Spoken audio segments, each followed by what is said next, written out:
నమస్తే, నేను మీ JK. Welcome to Hasa TV. ఏపీలోని విజయవాడ నుంచి తమిళనాడులోని చెన్నై మధ్య రోజు పరుగులు తీసేటువంటి పినాకిని ఎక్స్ప్రెస్ ఇది చాలామంది జీవితంలో ఒక భాగం. ఉద్యోగాల కోసం, కుటుంబాల కలయిక కోసం, విద్యార్థుల భవిష్యత్తు కోసం ఈ ట్రైన్లో ప్రయాణించేవారు ఎంతోమంది ఉన్నారు.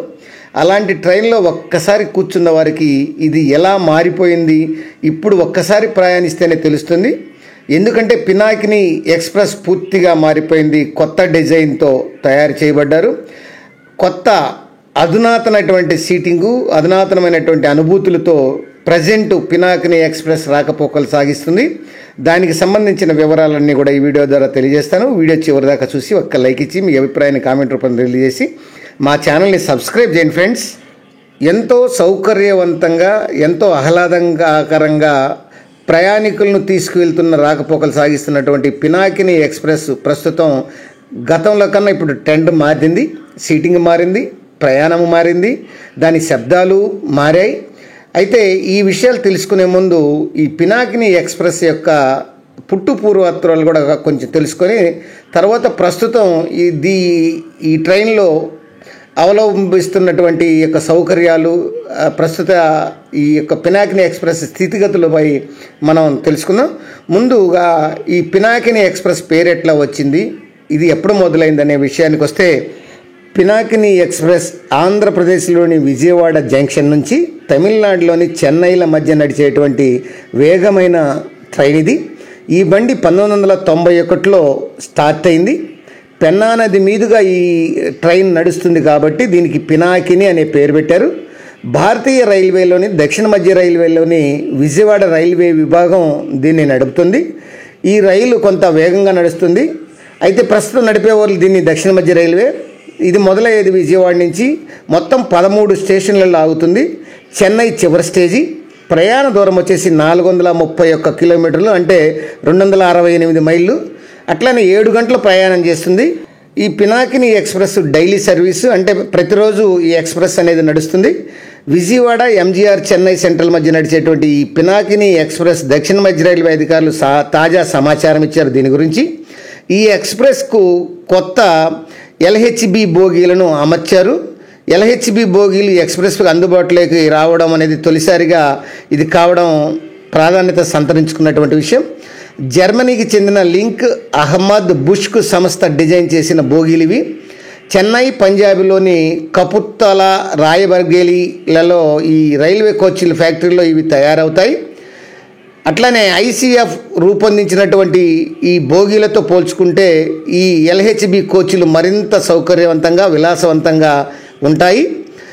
గరిష్టంగా 160 కిలోమీటర్ల వేగానికి అనుగుణంగా ఈ ఎల్హెచ్బి కోచీలు ప్రస్తుతం దీనికి అమర్చారు. Anti telescopic advanced pneumatic brake system, anti collision avoid system in బిల్డ్గా ఉంటాయి. ఇందులో సాధారణ ఈసీఎఫ్ బోగీలతో పోల్చుకుంటే బరువు తక్కువ, లైట్ వెయిట్ మెటల్తో దీన్ని తయారు చేసి వినియోగిస్తున్నారనమాట. 2022 రైల్వేల్లో ఎల్హెచ్బి కోచ్ల వినియోగం మొదలైంది. మొట్టమొదటిసారిగా కోరమండల్ ఎక్స్ప్రెస్, చెన్నై మెయిల్ ఈ కోచ్లకు అమర్చారు. క్రమంగా వీటిని విస్తరిస్తున్నారు. గతంలో సికింద్రాబాదు, తిరువనంతపురం మధ్య రాకపోకలు సాగించేటువంటి శబరి ఎక్స్ప్రెస్కి కూడా ఈ బోగీల్ని సమకూర్చారు. ఇప్పుడు తాజాగా పినాకిని ఎక్స్ప్రెస్కు ఈ సౌకర్యాన్ని అందుబాటులోకి తీసుకొచ్చారు. కాగా చెన్నై డివిజన్ పరిధిలోని పొన్నేరి, కవరాయిల మధ్య ఇంజనీరింగ్ పనులు చేపట్టింది దక్షిణ మధ్య రైల్వే. ఫలితంగా ఈ మార్గంలో నడిచేటువంటి పినాకిని సూపర్ ఫాస్ట్ సహా పలు రైలు రాకపోకల వేళల్లో మార్పులు చేసిన విషయం తెలిసిందే. ఈ మార్పులు ఇంతకుముందే అమల్లోకి వచ్చాయి. ఈ నెల చివరి వరకు ఈ కొనసాగుతాయి. అలాగే సాధారణంగా ఇది చెన్నై ఎక్స్ప్రెస్ మధ్యాహ్నం 2:05 బయలుదేరేటువంటి ట్రైన్ నెంబర్ 12712 పినాకిని ఎక్స్ప్రెస్ అదే రోజు రాత్రి 9:35 విజయవాడకు చేరుకుంటుంది. తాజాగా చేసినటువంటి సవరణల ప్రకారం ఈ నెల అది కొంత మార్పులు వచ్చి 20 నిమిషాలు ఆలస్యంగా నడుస్తుంది ఇది. అయితే ఇది ఆగేటువంటి ఎక్కడెక్కడ అంటే సూళ్ళూరుపేట, నాయుడుపేట, గూడూరు జంక్షను, నెల్లూరు, బిట్రగుంట, కావలి, సింగరాయకొండ, ఒంగోలు, చీరాల, బాపట్ల, నిడుబ్రోలు, తెలాలి జంక్షన్లలో ఈ యొక్క ఎక్స్ప్రెస్ హాల్టింగ్ సౌకర్యం ఉన్న విషయం తెలిసిందే. ఇక ప్రస్తుతం పినాకిని ఎక్స్ప్రెస్లో చేసినటువంటి సౌకర్యాల గురించి మనం ఇప్పుడు కొంత చర్చిద్దాం. ఇప్పటిదాకా పినాకిని ఎక్స్ప్రెస్ అనేది ఒక సాధారణ ట్రైన్గా అందరినీ చేరదీసింది.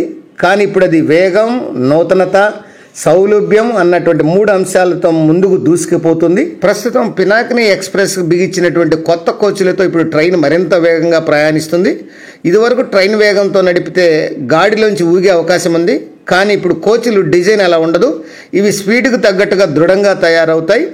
ఇక మనం ఎన్నో ఎక్కువ ఆశించే ఆ అంశం ఏంటంటే సౌకర్యం, కొత్తగా చేసిన డిజైన్లు, సీట్లు, మెత్తని కుషన్లు, అట్లానే 3 సీటింగ్ ప్రయాణాల్లో తలనొప్పి లేకుండా ఉండడం, నిశ్శబ్దంగా ఉండడం, పనిచేసే వాళ్లకు, పుస్తకాలు చదివే వాళ్లకు, నిద్రపోయే వాళ్లకు ఆటంకం కలగకపోవడం.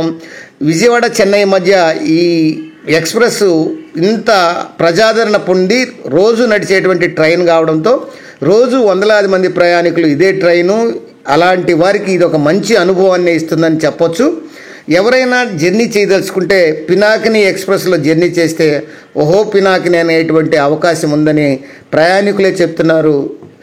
అది ఫ్రెండ్స్, పినాకిని ఎక్స్ప్రెస్ నూతన సౌకర్యాలు, కొత్త అధునాతన ఈ యొక్క వసతుల గురించి వివరించాను. మరొక అంశంతో మళ్ళీ మీ ముందుంటాను ఫ్రెండ్స్. జై హింద్.